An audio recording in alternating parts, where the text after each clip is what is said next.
아멘. 오늘 우리 하나님께서 주시는 말씀은 마태복음 11장 25절부터 30절 말씀입니다. 25절부터 30절 제가 봉독해 올리겠습니다.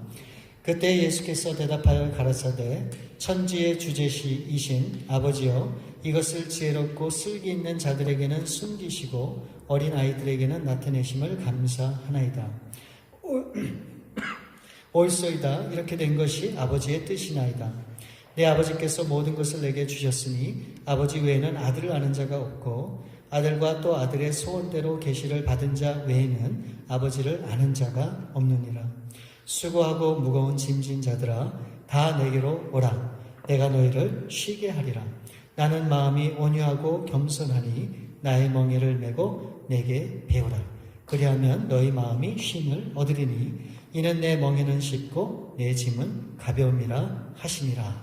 아멘. 오늘 우리 다 내게로 오라 라고 하는 말씀 우리 조성윤 목사님 나오셔서 증거해 주실 때 여러분 마음을 활짝 여시고 우리 하나님이 주시는 말씀으로 받고 그 말씀을 따라 이제 승리하시고 또 믿음으로 나아가시는 그런 귀한 시간 될 수 있기를 바랍니다. 우리 목사님 나오실 때 환영합니다. 반갑습니다. 목사님 우리 박수로 환영해 주시기 바랍니다.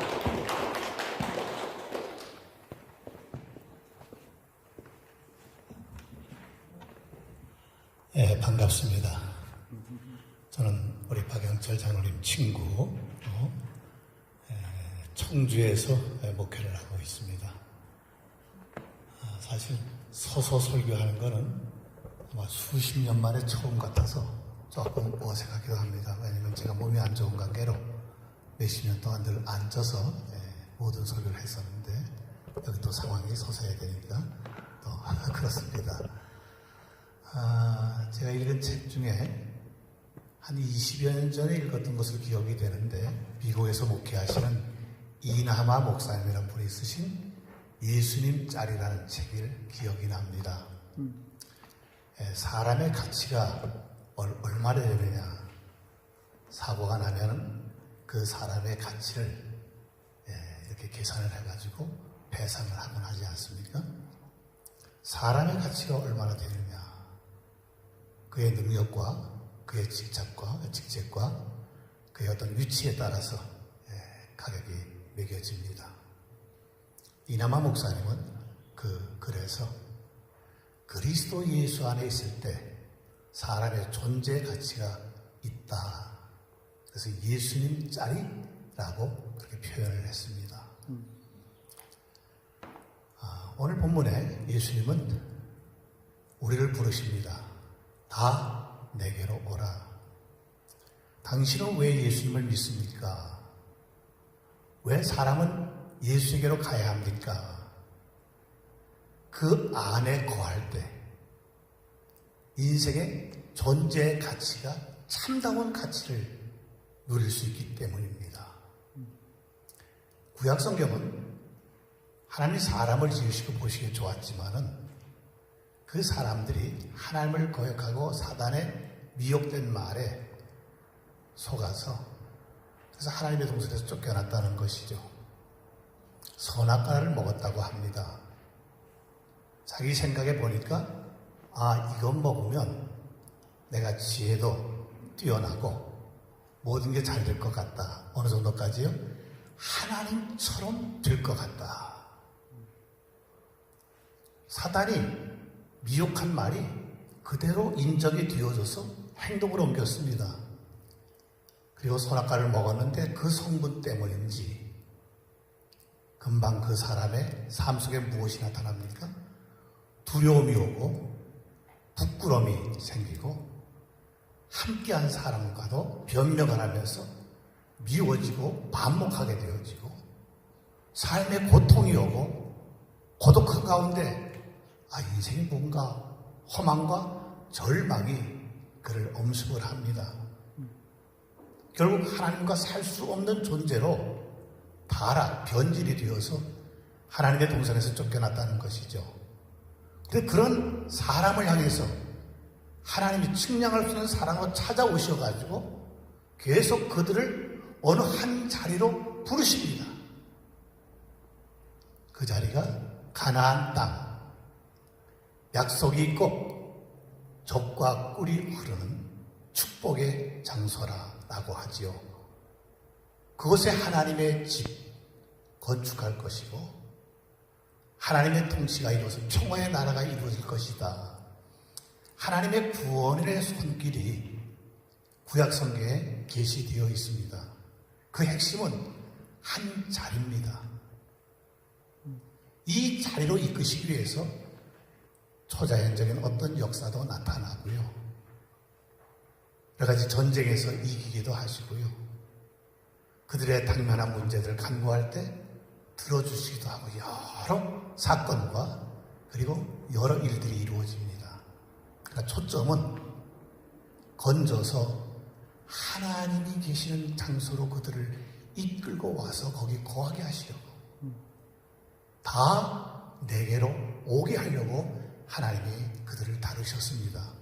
신약은 그 모든 역사적으로 시간과 공간 속에 나타났던 그런 것들의 실제이신 영적 생명이신 한 사람 예수 그리스도를 보내셔서 그래서 그 사람 안으로 부르셔서 이 구원받은 하나님의 사람으로 살게 하시는 그런 구원의 길이 기록이 되어 있지요. 그래서 저는 예수님이 수고하고 무거운 짐진 자들아 다 내게로 오라. 이 말씀이 얼마나 복된 말씀인가. 여기 IT 기업들이 많이 있다고 하는데 구글이라는 회사에서 사람들을 찾습니다. 여러분 오시오. 그러면 우리는 이렇게 생각합니다. 저 회사가 어떤 회사인가? 최상의 인류 기업이다. 내가 가면 어떤 대우를 해줄 것인가 헤아려 보게 되지요. 그리고 내가 그 회사에 갈 만한 실력, 능력이 되는가 우리 이것을 다 점검을 합니다. 그리고 가능성이 있으면 어플라이하게 되죠. 그리고 그것에 입사를 하게 되면 그만큼 자부심을 가지고 열심히 일하면서 어떤 보장된 대우를 받게 되어집니다. 예수님의 부르심도요, 부르시는 그분을 알아야 합니다. 이것이 가장 큰 난제입니다. 수고하고 무거운 짐이라는 것은 죄 가운데 있는 모든 사람이죠. 주님의 부르심에는 모든 사람입니다. 하나님의 동산에서 벗어나서 옛사람의 어떤 소욕에 매달려서 끌려가는 인생들 모든 사람을 향해서 부르시는 것입니다. 그 부르신 분이 누구시냐? 그분을 잘 모르게 되어지면 우리의 신앙은 잘못되기 쉽습니다. 그분은 나는 마음이 온유하고 겸손한 자다. 그래서 내게 오는 자는, 와서 나를 배우는 자는 내가 쉬게 하리라.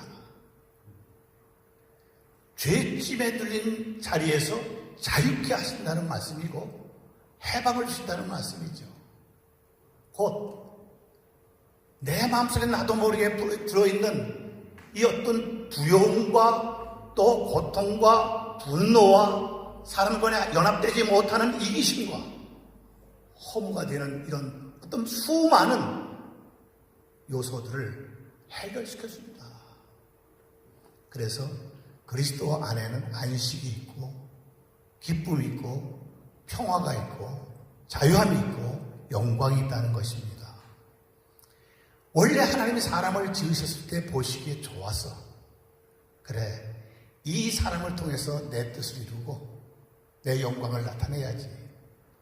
비록 흙으로 지어진 연약한 질그릇 같은 존재지만은 너무나 가치 있는 존재를 지으셨습니다. 그런데 그 자리에서 벗어나서 영도가 폐기된 모습으로 살아가는 것이죠. 바울은 금수와 버러지 형상으로 전락이 된 인간의 모습이라고 그렇게 이야기를 합니다. 그런데도 주님은 여러 모양으로 찾아오셔서 부르시다가 실제 우리가 알 수 있는 새 사람 예수 그리스도라는 분을 우리 앞에 제시하시고 그분을 통해서 하나님 말씀합니다. 다 오라. 누구든지 오라. 내가 너희를 쉬게 하리라. 그러면 우리는 다 갈 수 있을 것 같습니다. 구글에서 부르면, 인터넷 찾아보면 다 할 수 있기 때문에 얼마든지 자기가 가능성이 있고 확신이 있으면 갈 수가 있겠죠. 사람과의 만남도 그렇습니다. 그런데 예수님의 부르심은 우리 인간의 생각으로 세상을 살아왔던 나의 지성과 어떤 이성과 인격을 가지고 알 수 있는 길이 아닙니다. 오늘 본문에 보니까요, 지혜롭고 슬기는 사람들은 주님의 부르심에 응답하지 않았습니다. 오히려 어린 아이들이 따라왔다라고 이야기를 합니다. 그러면서 이런 말씀을 하시죠. 27절에 내 아버지께서 모든 것을 내게 주셨으니 아버지 외에는 아들을 아는 자가 없고 아들과 또 아들의 소원대로 계시를 받은 자 외에는 아버지를 아는 자가 없느니라. 저도 이제 목회 말년 조금 있으면 은퇴를 하게 되어집니다. 많은 교회를 섬겨왔고 또 많은 일들을 경험을 했습니다. 제 인생 여정 중에 어릴 때가부터는 목사로서 목회를 할 때 어느 한 포인트와 방향을 확실하게 설정해야 되겠다. 그래서 그런 계기가 있어서 어떤 그런 결정을 한 기회가 있었습니다. 그 이후로 저는 교회를 섬기면서 사람에게만 초점을 두었습니다. 사람이면 다 사람이냐? 사람이 사람다워야 사람이지 않겠느냐? 분명 바울도 짐승과 벌레 같은 사람을 있고, 어떤 사람은 자기가 천사 하나님처럼 되려고 착각하면서 망상에 사는 사람도 있는데, 지으신 하나님이 이는 내 사랑한 아들이고 내가 기뻐하는 자다. 너희는 저의 말을 들었으면 좋겠다. 그런 참 사람이 있습니다. 그래서 저는 그때부터 예수 그리스도를 모든 인류가 죽고 다시 생명을 얻어 살아야 할 한 빛으로, 길로, 생명으로 더 밝히 보였기 때문에 거기에 주안점을 두었죠. 그리고 하나님이 보내신 사람들에게 늘 강조합니다. 무슨 일을 하기보다는 이 세 사람 예수 그리스도, 그의 마음과 그의 인격과 그의 생명의 사람됨을 우리가 따라가야 한다. 내 생명 되어진 만큼 우리의 입술로, 우리의 삶으로 무언가를 표현할 때 그것이 하나님을 나타내는 길이 되어지지 않겠는가.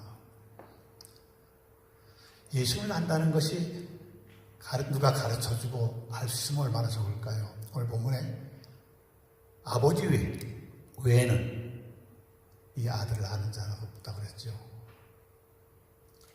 요한복음 6장에 보면은 예수님이 오병이어의 그 역사를 일으키시잖아요. 5,000명이 넘고 12광주리가 넘게 남았답니다. 이 비슷한 기적만 봐도 우리는 얼마나 열심히 따를까요? 수많은 사람들이 예수님을 따라왔어요. 예수님이 그들에게 내가 생명의 떡이다. 썩는 양식 구하지 말고 이 생명의 양식을 너희가 먹었으면 좋겠다.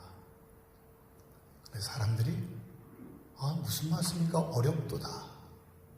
그리고 결국 다 떠나갔습니다. 심지어는 예수님을 따르던 베드로, 제자 중 수자인 베드로도 마지막에 보면 나는 저분을 잘 모르겠다. 내가 알던 분하고는 뭔가 다른 길을 걸어가시는데 잘 모르겠다. 3번씩이나 부인했고 안타까워하면서 통곡했던 것을 성경이 기록을 하고 있습니다. 바울도 내가 예수 그리스도를 전에는 육체대로 알았었다라고 이야기를 합니다. 우리는 쉽게 예수를 알 수 있다고 생각을 합니다. 지식으로는 그렇죠. 교리는 그렇죠. 성경에 등장한 사람들 보면 옛사람의 어떤 지식과 노력과 정성을 가지고 예수를 바로 하는 사람은 없습니다. 오죽하면 이런 말씀 하실까요? 영생은 유일하신 하나님과 그의 보내신 자 예수 그리스도를 아는 것이다. 수고하고 무거운 짐진 자들아 다 내게로 오라. 내가 너희를 쉬게 하리라. 이 복된 말씀에 우리가 응답하려면 돌아서서 그분을 보고 그분이 어떤 분인지를 알아야 된다는 것이죠. 왜 교회 생활이 우리에게 반드시 필요하고, 왜 나보다 먼저 믿음의 길을 걸어가면서 밝은 가운데 걸어가는 사람들과 연결된 것이 중요하며, 더 나아가 하나님의 말씀이 우리 속에 시간 공급되는 것이 꼭 필요한가? 그런 과정을 통해서 예수라는 분을 바로 알게 되어집니다. 주님 말씀합니다. 내가 너에게 이른 말은 육이 아니요 영이요 생명이니라. 그래서 이 예수를 바로 알게 되니까 바울도 이런 고백을 하죠. 내가 지금까지 쌓아놔서 남에게 자랑할 만하고 또 남들이 인정하고 부러워할 만한 모든 것들이 배설물로 여겨지더라. 이 목사는요, 조금 하다 보면 자랑하고 싶은 충동에 많이 빠져요. 교회가 성장하면은요, 따라서 그 목사의 위치도 올라가요. 그리고 대우가 와요. 아, 그래도 이 정도는 성공했구나. 나니까 이 정도는 이루었다. 그래서 자기의 목표의 방법을 나는 이렇게 해서 그래도 이만한 교회가 이루어졌고 이런 성도들이 되었습니다. 라고 드러내기 쉽고 자랑하기 쉬워요. 저도 그런 과정을 좀 겪었습니다. 이제 저도 나이가 되다 보니까요. 친구들이 거의 반 친구들이 한국에 있는 유명신학교의 총장 다 교수들 이제 끝났고요. 교단의 지도자들로 거의 있거나 이제 맞춰갑니다. 아주 친한 친구들입니다. 자주 모이기도 하고요. 대화를 나누기도 합니다. 그래서 서로 저 사람을 자랑스럽게 여기기도 하고 어떤 사람은 자기를 자랑하기도 합니다. 그런데 느껴지는 것은 그렇게 유명해 보이고 그렇게 대단해 보여도요. 막상 내면적으로는 다들 무거운 짐을 지고서 힘들어하는 모습들이 있습니다. 우리끼리는 서로 고백을 하죠. 누구누구 때문에 어떤 목적 때문에 내 인생은 참 힘들다. 미국 정도 오면 훌륭한 분들 아닙니까? 더군다나 미국에서 꽤 유명한 대학에 다니면 세계적인 어떤 위치에 있는 사람들 아니겠습니까? 며칠 전에 신문 보니까 프린스턴 대학에 다니던 한인 학생 한 명이 자살을 했다. 그리고 연이어서 그 학교에서 어떤 사람들이 자살했던 그런 기사를 제가 보았습니다. 삼성가의 넷째 딸도 아주 미국에서 오래전 뉴욕에서 자살을 했던 소식도 예전에 기억이 납니다. 자, 남보다 저렇게 들어갈 수 없는 뛰어난 대학을 다니고 남이 죽을 때까지 소원하면서 애써도 질 수 없는 그 큰 불을 거머쥔 저 사람들이 왜 스스로 목숨을 끊을까? 얼마나 그 짐이 무거웠으면요. 사람들은 그걸 모릅니다. 당연한 줄 압니다. 당연한 것이 아니고 사탄에 속아서 공중고세를 찾고 있는 이 악한 영에 의해서 인생은 그렇게 전락되고 포로가 되어서 그들의 이익을 위해서 쓰여지고 있는 것이죠. 하나님은 그리스도 예수를 보내셔서 부르십니다. 다 내게로 오라. 근데 교회는 이 예수로 말미암아 생명을 얻고 더 풍성해지는 하나님의 집입니다. 그래서 이 땅에서 가장 존귀한 것이죠. 이 예수님은 사도 바울이 에베소서 5장에서 이렇게 표현합니다. 그분의 삶의 모습을 두 단어로요. 한 단어는 순종이라는 단어로 말을 하죠. 그분은 우리와 달랐어요. 아버지께로부터 나온 분인데 아버지의 생명을 가진 사람이신데 아버지의 말씀에 절대 순종하는 사람이었어요. 자원해서 즐거운 마음으로 순종했어요. 심지어는 인간의 어떤 상황에서 감당하기 어려운 상황이 와도 그런 무릎을 꿇어가면서 아버지 내 원대로 마옵시고 아버지의 뜻대로 아버지의 원대로 살 수 있는 인생 되길 원합니다. 땀을 흘리면서 기도하시면서까지 순종의 길을 걸어가셨고 십자가에 죽기까지 순종하셨어요. 일반 사람이 이렇게 순종하려면 얼마나 힘들겠어요. 정말 힘들 거예요. 그런데 예수 그리스도는 그것이 힘든 길이 아니에요. 그것이 자기 생명대로 살았기 때문에 쉬운 길이에요. 온갖 사람들의 비난과 조롱도 개의치 아니하시고 기쁨으로 그 길을 걸어가셨다라고 히브리서에서는 말씀을 하고 있습니다.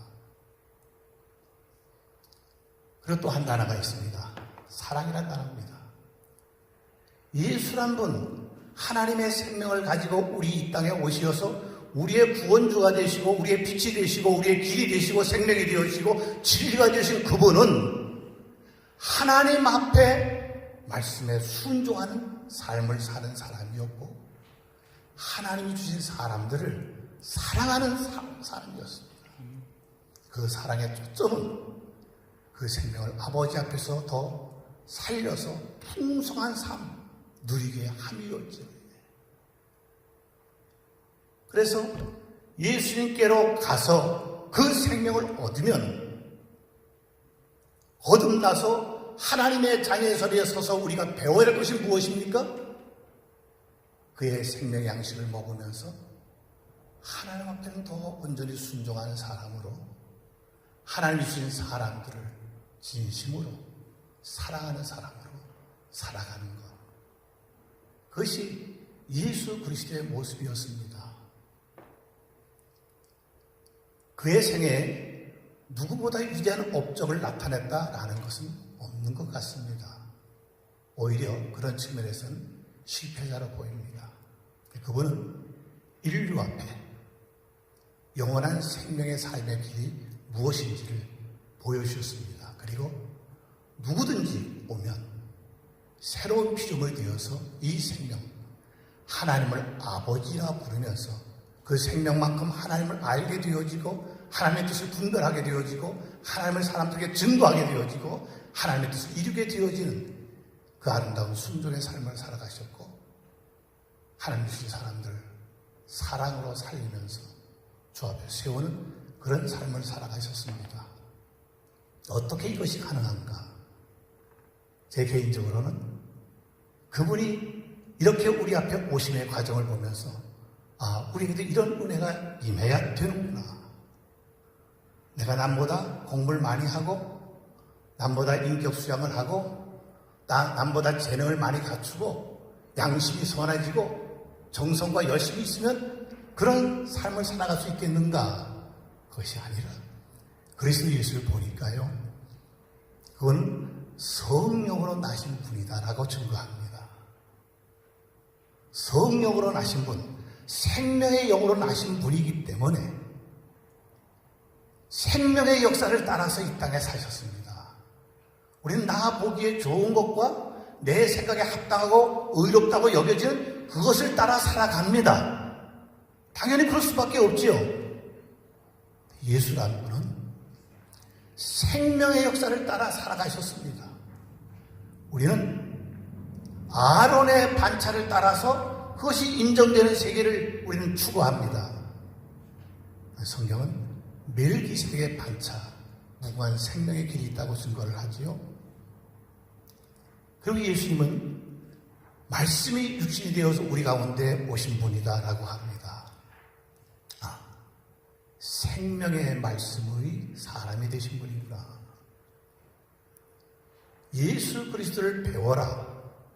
그분에게 와서 그분을 배워서 그리스도와 같이 하나님의 자녀로서 이 땅 위에서 첫 열매이신 그 다음에 맺혀지는 열매로서 우리가 살아가야 되는데 거기에는 성령으로 나서 성령으로 살아가는 한 부분과 말씀이 그 안에 깊이 새겨져서 충만해서 말씀의 사람이 되는 과정들이 있겠구나.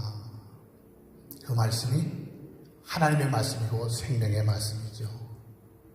그래서 교회 생활의 포인트를 사람이 내게 어떻게 잘 대해주는가, 교회 프로그램과 조직과 그래서 행사들이 얼마나 내 기호에 맞고 내가 참여할 수 있는 부분인가, 이것도 필요할 수도 있겠지만 더 근원적으로 중요한 것은 하나님의 집에서 내 속에 역사하시는 성령의 역사를 따라서 내 생명만큼 살아가는 삶의 연습과 훈련과 실제가 이루어져야 된다.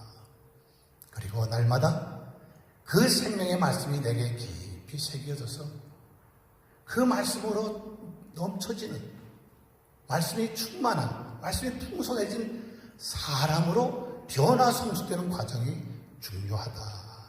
그렇게 여겨집니다. 그렇게 생명이 성장된 사람은 이렇게 표현을 할 수 있을 것 같습니다. 그 사람도 다른 사람을 위해서 수고하고 무거운 짐진 자들이여 내게로 오시오. 내 안에 그리스도의 생명의 빛이 있기 때문에 세상 사람이 인정하는 큰 업적을 내설지 몰라도 사람을 살리는 하나님의 도구가 될 수 있거든요. 하나님의 사랑이 표현되면 그 사람은 그 사랑을 깨달았을 때 은혜 받았다라고 표현을 합니다. 하나님의 빛으로 그 사람에게 비춰지면 그 사람은 내가 하나님의 진리, 진실을 보게 되었다고 표현을 할 것입니다. 성령이 너에게 임하시면 너희가 권능을 받아서 내 증인이 되리라. 오늘 함께 주 앞에 부름받아서 이 복된 길을 걸어가는 우리 믿음의 식구들 보면서 다시 한번 주님이 부르신, 우리를 부르신 예수 그리스도라는 한 사람, 그 한 생명, 한 위치, 그 한 인격이 얼마나 완전한가. 그 안에 몸이 가는 것이 아니다.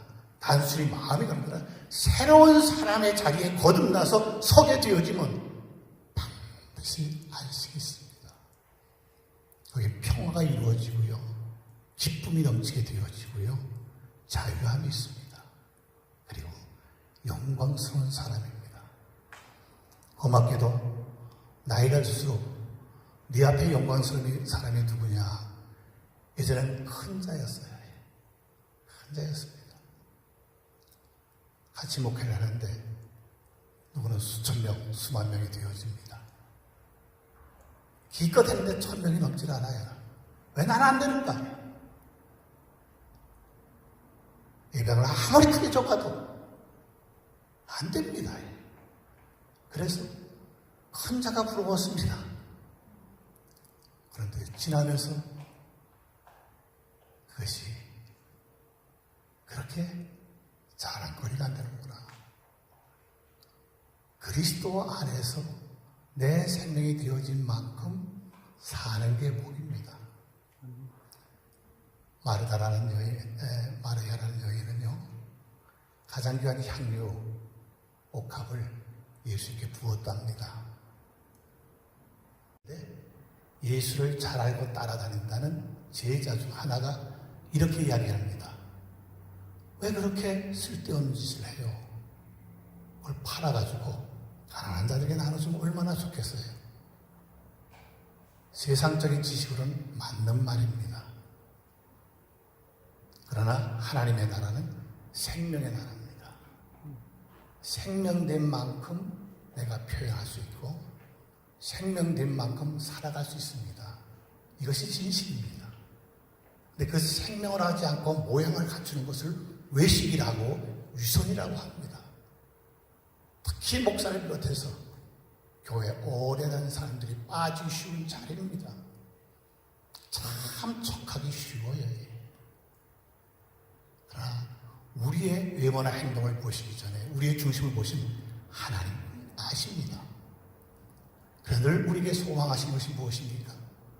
교회를 세우시고 부르셔서 그 여러 가지 사람들을 두었습니다. 각양 은사가 다릅니다. 직분이 다릅니다. 그런 여러 가지 사람들을 통해서 환경을 통해서 하나님은 우리를 그리스도의 장성한 분량으로 자라도록 이끌어 가시는 것이죠. 교회 안에는 아무리 잘못돼 보여도, 연약해 보여도 부르신 하나님께서 어떻게 이루어 가실 것이다. 우리 할 일은 돕는 일이요, 사랑으로 연합되는 일입니다. 교회가 성장되는 비결이 많이 있습니다.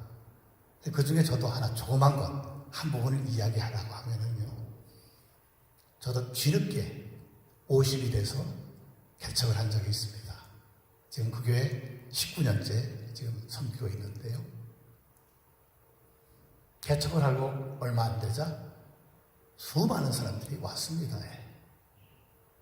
그래서 6개월 안 돼서 60명, 70명 막 넘어갑니다. 당연히 기분이 좋죠. 근데 그때 교인들이 그런 이야기를 합니다. 목사님, 저 앞에 미장원에 갔더니 거기서 하는 말이, 왜 그 교회에서 나오는 사람은 그렇게 웃음이 많아요? 왜 즐거워요? 그런 이야기를 하는 앞뒤다. 그래서 고마웠죠. 교회 성장하는 여러 가지 요소가 있습니다. 그러나 창세기 보면 생명의 원리를 넣습니다. 서로 사랑해서 둘이 연합하여 한 몸을 이루었더니 생육하고 번성하며 다스리게 되었다. 이런 이야기죠. 교회 안에 부름받은 하나님의 사람들이 생명의 말씀으로 변화되어지고 성령의 법을 따라서 우리가 주님의 뜻을 따르는 이런 자리에 서서 걸어가면 자연적 하나님이 주신 사람들을 그 생명만큼 사랑하게 되어질 것이고, 하나님의 뜻이 알아지는 만큼 그는 순종하며 충성하게 될 것입니다. 그 자리에는 반드시 기쁨이 있고 자유함이 있습니다. 평안함이 있습니다.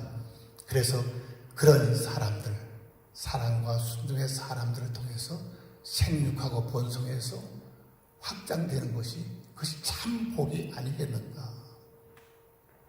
꽤 세워졌는데 오늘 어떤 사람 때문에, 또 목회자의 어떠함 때문에 우수수 떨어지는 경우를 참 많이 보았습니다. 하나님이 짝지어 주신 것을 사람이 나누지 못할지니라. 그래서 꼭 부부 얘기만 아니죠. 교회와 그리스도의 관계를 그렇게 설명하고 있습니다. 그런데 크도다 이 비밀이, 하나님의 비밀이 그리스도고 그리스도의 비밀이 교회라고 바울이 말을 했는데, 내 옳음과 내 잘남과 내 남다른 뛰어난 열정과 내 중심의 선함을 가지고 우리가 주 앞에서 살아가면은요, 주님께서 와서 배워서 우리의 인생이 가치 있게 살려고 하는 이 삶은 흉내만 내어지고요, 그 진실은 알지 못하게 되어집니다. 그래서 그건 이렇게 이야기를 합니다. 어린아이들이라고요. 또 다른 말로 심령이 가난한 자들이라고요. 의에 줄이고 목마른 자들이라고요. 아무리 남다른 것이 남이 불알고 성취했다 할지라도 오늘 밤 내 영혼을 내가 취하면 그게 뭐냐. 진실로 주님 앞에서는 하나님이 코에 생기를 불어넣으셨으므로 숨을 쉬는 존재, 하나님은 우리에게 생명의 영을 주시고 생명의 말씀을 주셔서 하나님의 자녀로 우리를 새로 나게 하셨고 살아가게 하시는 이 모든 것이 하나님의 은혜라는 것이죠. 한 말씀 드리고 마치겠습니다. 꽤나 한국에서 유명한 목사님입니다. 아, 나도 저분처럼 됐으면 부럽겠다. 신문에 자적으로 내리는 분인데 어찌어찌 연결이 돼가지고 한번 만났습니다. 저희 시골까지 찾아와가지고 하루를 보냈습니다. 그 대화를 나눈 중에 제가 그런 이야기를 했습니다. 목사님 정도 메인 밸류가 있으면 어디 가서 개척을 해도 수천 명 모입니다. 큰 교회 청빙을 받아서 왔다가 교회에서 문제로 인해서 거기서 나오게 된 다음에 그 다음에 어디 사역지가 없어가지고 좀 이제 마음에 아픔을 갖고 있는 상태입니다. 목사님, 큰 교회 찾지 말아요. 목사님이 소신껏 할 수 있는 그런 교회를 한번 알아보세요. 원체 힘이 있는 사람이고 뛰어난 능력이 있는 사람이라 작은 교회는 창피했던 모양입니다. 결국 미국에 건너와서 하다가 다시 한국에 들어왔고요. 지금은 또 교회를 잠시 맡았다 그만두고 다른 선교를 열심히 하고 있습니다. 그때 제가 외친 말씀의 핵심은 그렇습니다. 목사님, 우리가 어떤 위치이든 간에 가장 기본적인 것은 하나님의 부름을 받았으니까 그 은혜를 내가 누리고 있어야 되지 않겠습니까? 내 안에 하나님의 은혜가 있고 기쁨이 있고 자유함이 있고 평안이 있고 안식이 있고 영광이 있어야 그것이 어떤 말씀을 통해서 상대방의 표현돼서 들어가든지 아니면 우리의 표정과 행동을 통해서 상대방에 흘러가든지 그래야 되지 않겠습니까? 우리가 같이 목회를 해보지만 설교 잘한다고 되는 것 한 번도 경험하지 못했잖아요. 능력 있다고 먹고 되는 것, 사람의 손으로 지은 것은 나중에 보면 허망할 때도 많이 경험했잖아요. 그러니까 목사님 훌륭한 분이니까 그래서 내 생각의 한 부분인데 먼저 누림의 자리에서 우리가 쓰는 게 더 좋지 않을까요? 하면서 얘기를 하는 기억이 납니다. 오늘 배단의 식구들에게도 잠시 왔다 간 그런 기회에 조그맣게 하나님의 은혜 가운데 우리가 서서 걸어가는데 기대하고 또 바라는 것은 수고하고 무거운 짐진 자들아 다 내게로 오라. 내가 너희를 쉬게 하리라. 나는 마음이 온유하고 겸손하니 너는 내게 배우라. 그리하면 쉼을 얻으리라. 세상 사람도 알지 못하고 천사가 부러워하는 우리 존재 자체의 이 평안과 하나님의 안식 속에서 점으로 하나님께서 하나님 앞에 가장 존귀한 인생으로 사는 이 자체가 얼마나 영광인가. 그래서 우리 식구들에게서 때가 되면 사랑이 나와가지고 같이 교제했던 사람들이 집사님 은혜 받았습니다. 하나님의 사랑을 경험해서 자기도 백에게 은혜를 받았다고 표현하는 그런 사랑이 흘러나오는 삶. 그리고 우리에게서 뭔가 세상이 아닌 하나님의 진실이 나와서 빛이 나와서 그 사람도 내가 흔들리다가 이제 그래도 한 길을 향해서 서게 되었습니다. 변치 않는 그 어떤 진실을 보고 기뻐하면서 힘을 얻는 그런 모습이 있었으면 얼마나 좋겠는가. 사람을 불러오는 것도 중요하지만 내가 낳는 것이 더 중요합니다. 그것은 사랑이고 순종입니다. 성령의 역사를 따라 그런 삶을 살게 되어지고 생명의 말씀 우리 속에 채워지는 만큼 그런 삶을 살게 된다는 것이죠. 주님이 하셨던 이 초청이 우리 비단의 식구들이 가는 곳에서 내 분량만큼 사람들에게 외칠 수 있는 초청의 말이 되었으면 좋겠습니다. 수고하고 무거운 짐자라 다 내게로 오라. 나는 돈이 없고 명예도 없고 건강도 없고 젊음도 없다. 다 내게로 오면 안식하리라. 이유는 그리스도의 생명이 있습니다. 그리스도의 은혜가 있습니다. 그리스도의 진리가 있습니다. 그래서 여러분 정말로 오셔서 이 예수를 바로 알면, 이 예수를 바로 먹으면, 예수를 바로 배우면 누구든지 그 인생은 최고의 가치 있는 인생이 되어집니다. 이 생에서도 하나님이 기뻐하시고 내세에서도 하나님 앞에 상급받는 그러한 삶의 길이 있습니다. 목사만 설교로 외치는 것이 아니라 교회 식구들이 만나는 곳에서 늘 이렇게 내 심령 속으로 나오는 그런 아름다운 초청이 있어서 날마다 그 입술을 통해서 삶을 통해서 주의 나라가 확장되어지는 그런 놀라운 은혜가 있고 우리도 그것이 입술의 말이 아니라 내 인생에 점점 그렇게 농축이 되어서 여한이 없다. 겉사람은 후패해지만 속사람은 날로 새로워진다. 그렇게 고백하면서 살아가는 그런 복된 삶이 다 되시기를 주님의 이름으로 축복합니다. 아멘. 네, 기도드리겠습니다. 하나님 아버지 감사합니다. 질들 같은 인생들이지만 그리스도 예수를 통해서 하나님의 형상이 회복되고 생명의 사람으로 세워진 인생의 길을 보여주신 것을 감사를 드립니다.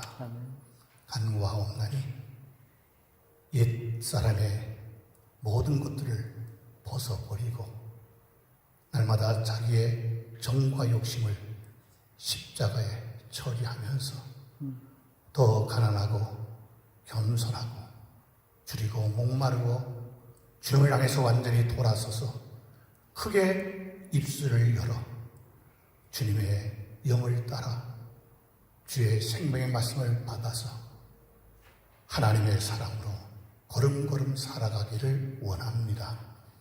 우리의 입술의 말이나 우리의 표정과 삶을 통해서 참으로 하나님 주신 사람들을 놓치지 않고 사랑하여서 살릴 뿐 아니라 풍성케 하는 그런 생활이 되길 원하고 주의 말씀에 순종 충성해서 하나님의 뜻이 이루어지고 하나님의 행사를 목격하는 그런 삶이 될 수 있기를 원합니다.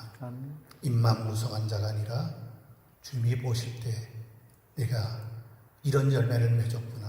그래서 내가 너를 하나의 미랄로 사용해서 더 큰 열매가 맺게 하는 이 일을 이루려 하는 주의 놀라운 복을 누리는 귀한 종들이 되게 하여 주옵소서. 아멘. 아무리 모든 비밀을 알고 내 몸을 불사르게 내어주며 또 온갖 믿음의 능력이 있다 할지라도 귀신을 쫓아내고 선진화로 타고 많은 권능을 행한다 할지라도 능력의 세계를 하나님 인정하시는 것이 아니라 그 안에 생명을 보신 줄로 합니다. 반석 위에 세워져가는 우리 한 사람 한 사람의 인생과 가정과 교회가 되게 하여 주옵소서. 아멘. 예수님 이름으로 기도하옵나이다. 아멘. 아멘.